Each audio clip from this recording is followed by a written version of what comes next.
Good morning, all. No nostrils. Camera's up high, looking down.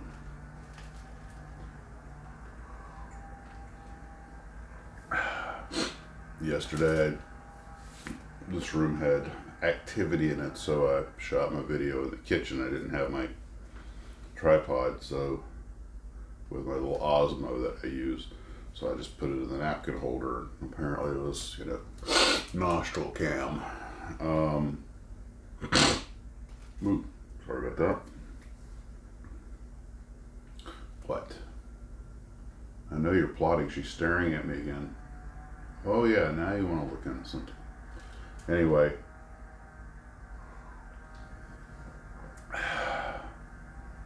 You're a cat. You're an apex predator. I know what you're thinking. Oh, you're just going to stare right... Oh, we're going to stare down now, huh? Okay, I blinked. Yesterday, while working on the GTOs, I ran into a pretty nasty snag, which I actually took the camera and made some videos as it was happening in real time, about 3 in the afternoon. But since I had to leave at 5, I didn't have time to edit anything. That's why there was no show last night. But this will be a longer than normal coffee video because I went ahead and just tacked all that on the end of this. Or I'm going to tack all that on the end of this. And it had to deal with trying to paint the car and testers versus Tamiya paints. And I won't get into it now because I'm going to get into it ad nauseum there. And I also did an update because a whole bunch of other stuff. So when this regular coffee video is over, you got about another 8 or 10 minutes of video of stuff. And especially you car builders, I'm certainly open to suggestions. But one thing from now on, no more spray cans for cars. When I paint cars now on, I think I'm just going to go ahead and use the air gun because I had some real problems. So after this, you'll see. And hopefully today I'll start using that easy line that showed up and start getting the swordfish rigged up.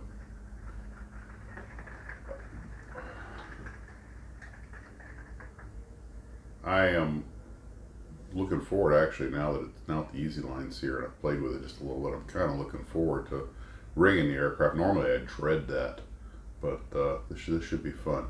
This has something out of that stretchy that should look good. I had to mix my own color for the swordfish. I didn't have the right kind of... I've been looking at various swordfish paint schemes, and I decided to go with the camouflage top with the gray bottom, which is one of numerous paint schemes. And I had to mix my own blue because they have like a blue-gray. I was going to use intermediate gray, but what I had left, the paint was no longer any good, so I had to mix my own. But they had this interesting sort of blue and green camouflage pattern, which I'm sure is pretty effective over the water. And I think I've got enough British decals in my stash to put the basic markings on it. I don't have the proper squadron markings, but the paint scheme is based on a real paint scheme, but it's kind of to my liking. You just sort of something I sort of whipped up. One thing I found that's interesting is that when you're doing a lot of aircraft, contrary to what we think, no, it's not so much today, but during World War II, a lot of if you went to a squadron, the aircraft were not all identical like we think today. There were a lot of variations in schemes because they had to use what was available, and sometimes they got aircraft from other units and they would just slapdash some things on it. Some squadrons even blotted the numbers out. One example, there was a mini series, pretty good one. I think it was based on a book called Piece of Cake, which was about a British squadron during France and the Battle of Britain. And they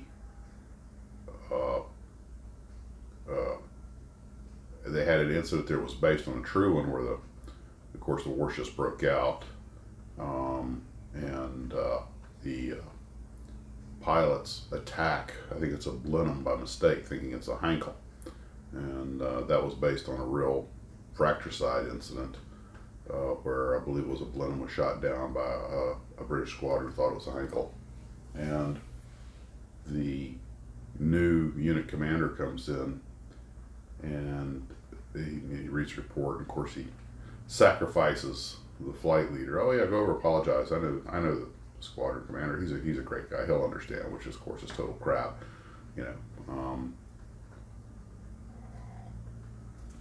He figures they'll just throw him to the wolves and the problem will go away. But then he tells the executive officer to have the crew chiefs blot out all the squadron identification numbers, and so if they make a screw up like that again, no one will know who they were. And apparently, there were just the markings could vary a lot, and so yeah, when you're using an actual picture of a particular airplane at a particular time, and you want to recreate that moment in history, then yeah, of course, hyper detailing matters. But a lot of times, you can actually take some surprising liberties at times with model airplanes or tanks and stuff, and you may not be technically accurate 100%, but you definitely caught the you've caught the feel of it, the general idea. And I usually set off with an idea of what I want it to look like in mind, and as I go along, I'll just go, that looks cool. You know, I like that. And I'm like, you know, what the heck? It's going on my shelf. If you guys remember Bob Ross, the painter, it's your universe. This is your world. You can paint it however you like. And I kind of take that attitude towards a lot of my modeling, unless I'm trying to do something specific. And so it's like you'll see me talking about later. I decided, you know what? Everybody does factory new looking cars and everything. And I'm going to take this one. I'm going to make it look like the old slightly beat up, slightly rusted cars we used to drive in. So now this was prompted by the incident that I'm going to talk about later. I was like, you know what? A white interior in a car is white for about a week. And we've had a couple of them that had the white interiors, and a year or two later, man, they were almost gray, and there was all kinds of black showing in the seams and everything. So I went ahead and weathered the interior of the convertible. And I'm like, you know what? You know, we're going to put a little rust here. We're going to have a little this, a little that. And, you know, we're going to make it look like a car that'd be out on the street. And then the other one, we're going to try and make like factory new show car. Question for you. I'm using a clear coat called Pearl, which is supposed to be like the pearl coating on paint. And I always thought the pearl when I used the pearl paint on a real car, that was to give it a deep luster shine. But this almost looks more like a glorified semi-gloss. And I'm wondering if I want to, for the car, for the blue one that I want to make look brand new, should I be using maybe the ultra gloss coat clear instead of the pearl? Because I thought the pearl would be real shiny, but it's not. And I'm just wondering if maybe, you know, that's, you know, if I should use ultra gloss or gloss coat to get a shinier look. I assume I can apply it over the pearl to get the nice look. And if it can, I'll wait until I apply the decals. But thought I would ask you because I'd never used the pearl clear coat before or overcoat before.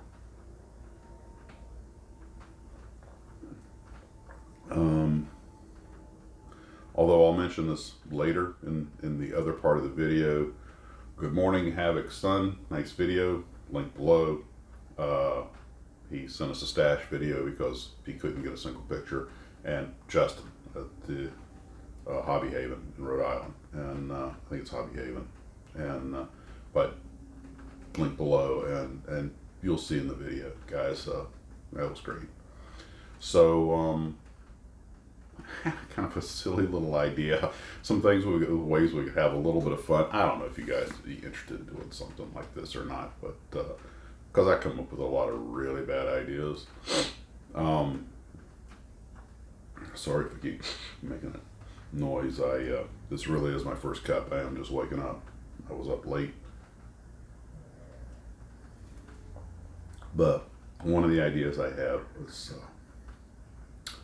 that if you guys could shoot about a 10-second video just with you in front of the camera, if you wanted to, maybe posing with a few of your models or something, and just go, hey, I'm so and so, and I'm John Smith in Calgary, Canada, and kind of, if you guys are, you're showing on my age, the dating game. And Tom is a bachelor from Cleveland, Ohio, who enjoys skating and skeet shooting. He says models are fun. Anyway, we might throw together a Meet the Glue Trooper Army video, so don't start sending the videos. Just if that's something you guys think you might like to do, I might do it with like dating game music or something like that. Little fun. Maybe show up, maybe pose with your favorite build or something, or standing in front of your stash or your workstation or something. And because let's face it, this thing is basically a club for all practical purposes, or a community. And as it's getting to the point, I'm starting to recognize a lot. I go down the radio of Litonia and Chris P. And by the way, you'll notice a lot of times if it's what looks like your real name, I'll just use your name and the initial. I don't mind saying your name. I just figure, just as courtesy, unless you say, oh yeah, it's okay to mention my name. I try not to put that information out there just for interweb security. That's right, they're watching. And there's so many of you guys, and it after a while, you start to know what you see a name, and you can almost sort of expect what kind of comment the person will leave, which is there's a sense of familiarity about it that's kind of nice. And was it the hobby shop in Osso? There's also I know you keep mentioning that you've been to that you know who you are, and you mentioned I might want to profile them. I shot you just a reply back, but if they want to email me at maxismodels@yahoo.com, then I'm more than happy if you guys send me the material and information, and it's okay with the shop owner. If you want me to profile a local club or a local shop, I can do something. Excuse me, I can do something like that. The video is only as good as the material I get. I certainly believe in promoting the business. I know some of you guys, when I did the local hobby shop, I was a little bit surprised that there were quite a few of you who were not fans of hobby shops. You preferred other ways to get your stuff, because apparently it had some hobby shops that were overpriced or run by rude people, and we all have. I think I mentioned we had a train store here for a long time that was run by a curmudgeon, and I actually included that in one of my videos. So, hobby shops are like anything else. It's no two, and I'm not counting Hobby Lobby and Michael's. Obviously, those are chains, but yeah, the local hobby shop. You get what you get. I'm lucky. The one, gosh, I can't believe I got one less than 2 miles from my house, and it's Ron and Nina over Hurricane Hobbies. They've been in the business for years. They ran one up in Columbus, Ohio for years. So before they came down here, and they're good folks. Their prices are regular. Actually, when you include shipping, and their stuff turns out to be cheaper, generally speaking, unless you get a really killer deal on eBay. Their stuff turns out to be cheaper, and of course it's all shrink wrap, brand new. That P40B that I got, the old monogram kit, which of course now has a Revell logo, but we all know it's the old monogram molds. It was $17.99 plus tax, and the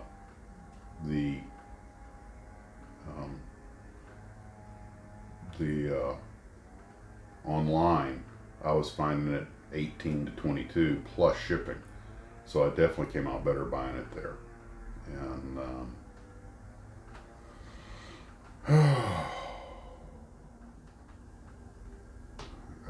I just can't believe my luck. Trust me, I'm aware how lucky I am.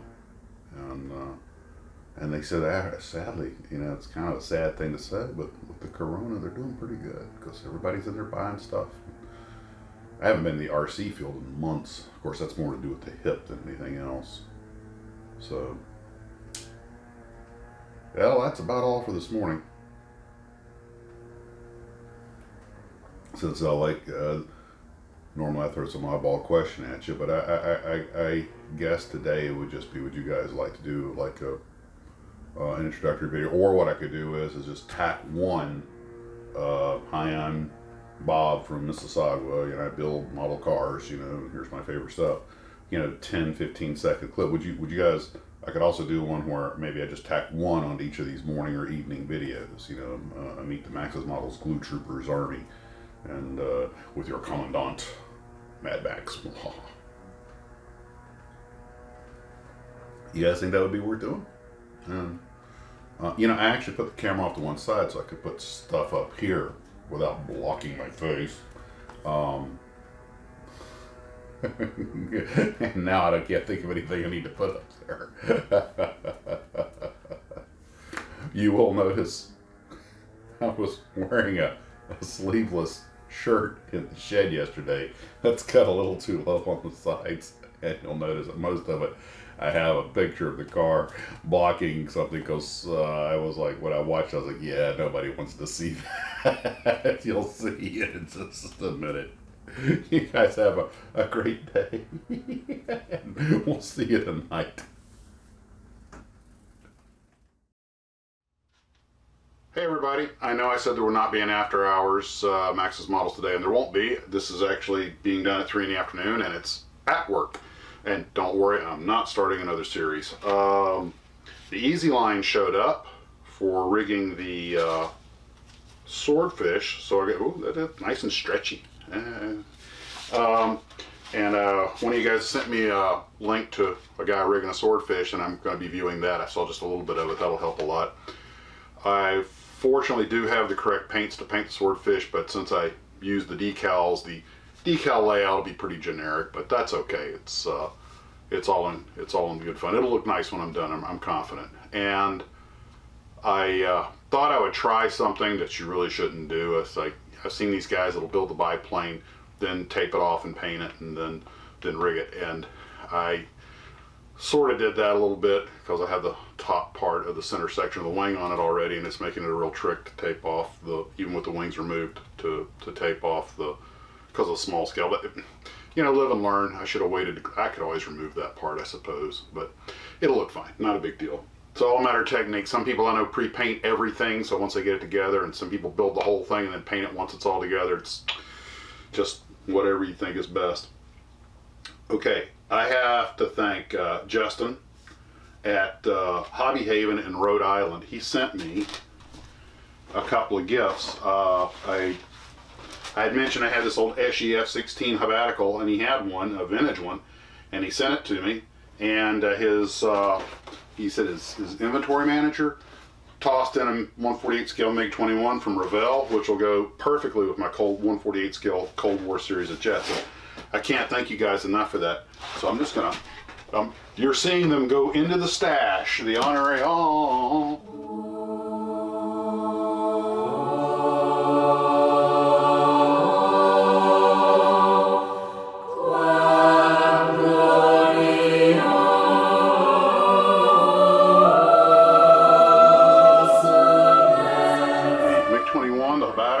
The H-19 helicopter, the Jiminy, the Man in Space. That's 1, 2, 3, 4, 5. These are accessories. P40 I bought yesterday. 6, 7, 8, 9, 10, 13, 14, 15, 16, 17 including the Gato.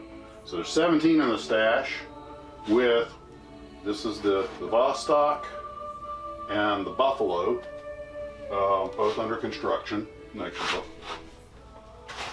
yeah, that's the Buffalo. So 1, 2, the 2 cars, the Swordfish, 5 under construction at the moment. I'm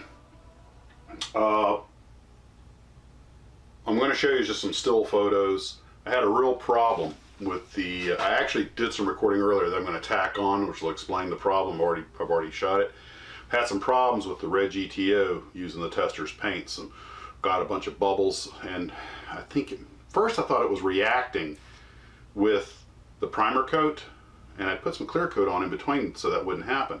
But that testers did not give me, even it was well shaken and it's new paint, it did not give me a real nice finish. I used Tamiya paints for the blue, and you'll see, it's in the thing. It came out a lot nicer, and I'm using Pearl as the clear coat.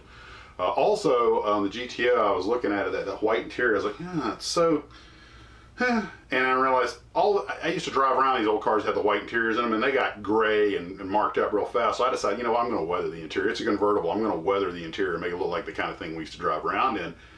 And even after my third attempt to put some, I still got a few little bubbles in the right rear quarter panel. Like, you know what? That looks just like when these cars start getting older and the interiors are getting worn, so the car's going to have that more of that worn look, whereas the blue GTO is going to have more of that new look to it. And I realized, I remember when the things would rust, you know, those old cars rusted a lot easier than new ones. You know, even if you had the true coat, you know, you guys know what that movie's from, right? Anyway, so the paint would bubble. I'm sure we've all seen it where the paint would bubble because it was rusting underneath the paint. I was like, you know, it looks just like that.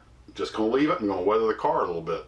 And yeah, who says you can't save a car model with a little weather and a little camouflage? Yeah, there you go. Heck, it actually adds a certain realism to it. Havoc's son, if you're out there watching, I saw your video, left a couple of comments. He was showing us his stash. He made a video showing us his stash because he couldn't get a still photograph of it. Anyway, I'll drop a link down there, and you can't blame me if you're back in a model building. All part of my evil plan to sell more styrene. So guys, hope you have a wonderful evening. The Saturn V, as you know, is already done. I'm essentially just waiting to, I got to count it still in production, even though it's built. I still have to get it, you know, puttied up, sanded, primed. I'm planning to paint it. I know most people just build those big Saturn Vs, they come white, they just paint the black on them, stick the decals on them. I did order a new set of decals from Steve Iverson at Cult TV Man. He had some in stock, so that's on the way. I'm looking for that in the mail. And but there's really not much. That's kind of back burner. Is literally in the corner on the back burner because it's I'm building that. I want to get that launch umbilical tower done, and I've cut like 3 pieces and have, with everything going on, just haven't gotten to it. So I got a busy weekend ahead of me. Gonna get a lot of stuff done, and I'll probably keep cranking out the videos like normal. I also have about 6 or 7 kit history videos. Plus, I'm hoping to do interviews with whom I mentioned earlier, Jim, sorry, total brain fart, and Andy and Jim, and maybe another one with John over at Fast Cars, and possibly Mike Machat. This hobby has sort of turned into a job, but I love doing it, so that's a good thing. And it's, like I say, it distracts me, so I'm not, you know, sitting on the bed eating bonbons and or, you know, in the bars or something, whatever. So, well, so many bars are still open, but having a grand time. And I'm gonna just go ahead and put this video up. I'm waiting for all this paint to harden, so there's not a whole lot I can do at the moment. And guys, have a great weekend, and hopefully we'll have coffee in the morning. All right. And once again, Justin Asante, the owner of Hobby Haven in Rhode Island. Have to give him a shout out for that, and I'll put a link to his business below. That was a very kind gesture. I appreciate it. He also sent me some stickers, and which I'm going to put one up on the window here, and a pen for his business. I'm going to find a place to put that. Once again, guys, thanks, and we'll see everybody later.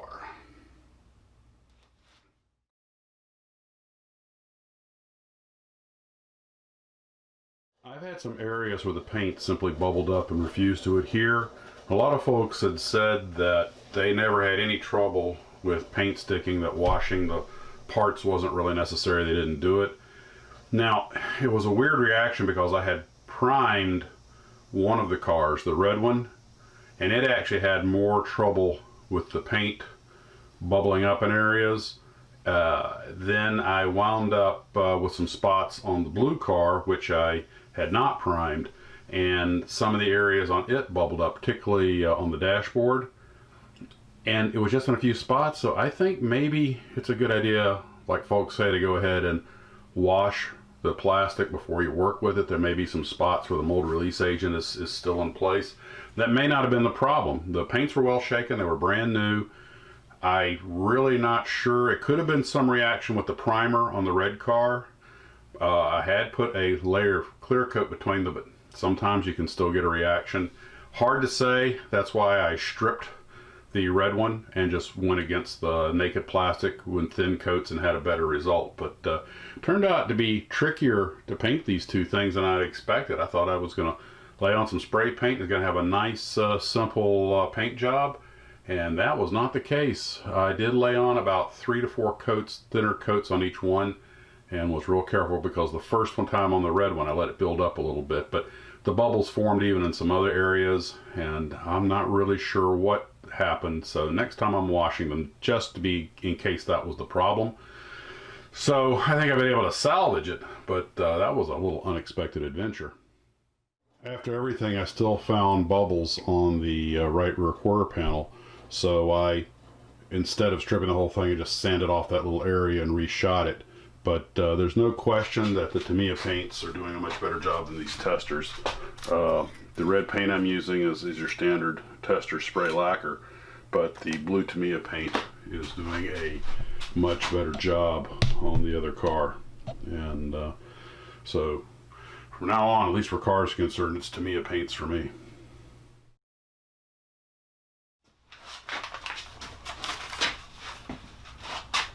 Hey everybody, I know I said there would not be an after hours video, but it's only about 3 in the afternoon. This is Max's Models at Work. Don't worry, I'm not starting a new series. Hey everybody, I know I said there wouldn't be. I gotta air this place out. Too many fumes.